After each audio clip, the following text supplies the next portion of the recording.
CM updates. CM Sai की अध्यक्षता में आयोजित हुई कैबिनेट बैठक, प्रदेश हित में लिए गए महत्वपूर्ण निर्णय। कैबिनेट में बड़ा फैसला, पेंशन भुगतान के बेहतर वित्तीय प्रबंधन हेतु छत्तीसगढ़ पेंशन फंड का होगा गठन। सीएम साय की अध्यक्षता में आयोजित कैबिनेट बैठक में फैसला, लॉजिस्टिक सेक्टर के समग्र विकास के लिए छत्तीसगढ़ राज्य लॉजिस्टिक पॉलिसी 2025 के प्रारूप का किया गया अनुमोदन। मुख्यमंत्री ने बौद्धिक भ्रमण पर आए सुकमा जिले के युवाओं से की आत्मीय मुलाकात। खबरें विस्तार से। मुख्यमंत्री श्री विष्णुदेव साय की अध्यक्षता में आज यहां मंत्रालय महानदी भवन में आयोजित कैबिनेट की बैठक में अनेक महत्वपूर्ण निर्णय लिए गए। मंत्रिपरिषद ने किसानों के हित में एक बड़ा फैसला लिया है।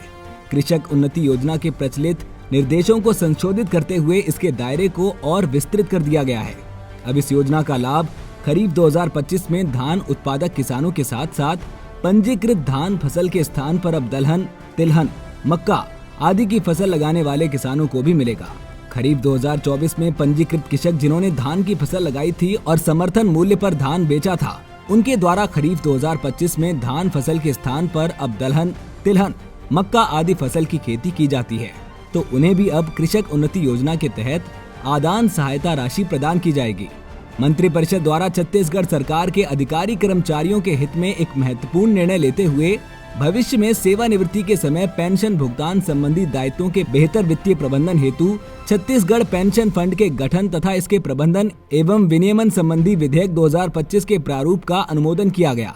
मंत्रिपरिषद द्वारा राज्य के दीर्घकालिक आर्थिक विकास एवं राजकोषीय स्थिरता सुनिश्चित करने के लिए Chhattisgarh growth and stability fund के गठन तथा इसके प्रबंधन विनियमन संबंधी विधेयक 2025 के प्रारूप का अनुमोदन किया गया।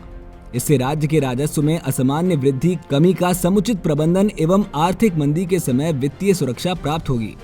मंत्रिपरिषद द्वारा राज्य में लॉजिस्टिक सेक्टर के समग्र विकास के लिए छत्तीसगढ़ राज्य लॉजिस्टिक पॉलिसी 2025 के प्रारूप का अनुमोदन किया गया। इस पॉलिसी से छत्तीसगढ़ राज्य लॉजिस्टिक हब के रूप में विकसित होगा तथा निर्यात अधोसंरचना को मजबूती मिलेगी। राज्य की भौगोलिक स्थिति का लाभ लेते हुए लॉजिस्टिक सेक्टर तथा ई कॉमर्स की राष्ट्रीय एवं बहुराष्ट्रीय कंपनियों को लॉजिस्टिक हब की स्थापना के लिए निवेश के लिए आकर्षित किया जाएगा। राज्य की भंडारण क्षमता में वृद्धि होगी, जिससे प्रदेश के उद्योगों, व्यापारियों और किसानों को सस्ती भंडारण सुविधा मिलेगी। प्रदेश में लॉजिस्टिक में लगने वाले लागत कम होने से व्यापार, निवेश एवं आर्थिक विकास को बढ़ावा मिलेगा। इस नीति के माध्यम से dry port, inland container depot की स्थापना को प्रोत्साहित करने से सूक्ष्म, लघु एवं मध्यम उद्योगों तथा स्थानीय उत्पादकों को निर्यात बाजारों तक पहुंचने का अवसर मिलेगा। राज्य के प्रचुर वन संसाधन, वनोपज एवं वनौषधि उत्पाद के निर्यात हेतु इकोसिस्टम तैयार होगा। ये पॉलिसी राज्य के युवाओं के लिए रोजगार के नए अवसर भी सृजित करेगी। साथ ही राज्य को लॉजिस्टिक्स एवं निर्यात क्षेत्र में एक अग्रणी भूमिका में स्थापित करेगी। मंत्रिपरिषद द्वारा महत्वपूर्ण निर्णय लेते हुए राज्य के कुछ कानूनों के प्रावधानों का गैर अपराधीकरण करने के लिए छत्तीसगढ़ जन विश्वास प्रावधानों का संशोधन विधेयक 2025 के प्रारूप का अनुमोदन किया गया। जन विश्वास विधेयक से व्यवसाय व जीवन यापन में सहजता बढ़ेगी, अनावश्यक न्यायालयीन प्रकरणों और उनमें होने वाले व्यय में कमी आएगी। मंत्रिपरिषद ने प्रदेश के विभिन्न विभागों, निगम, मंडल, कंपनी, बोर्ड के पूर्व निर्मित एवं जर्जर भवनों तथा इनके स्वामित्व की अनुपयोगी शासकीय भूमि के व्यवस्थित विकास और सदुपयोग के लिए रीडेवलपमेंट योजना के अंतर्गत 7 योजनाओं को स्वीकृति प्रदान की है।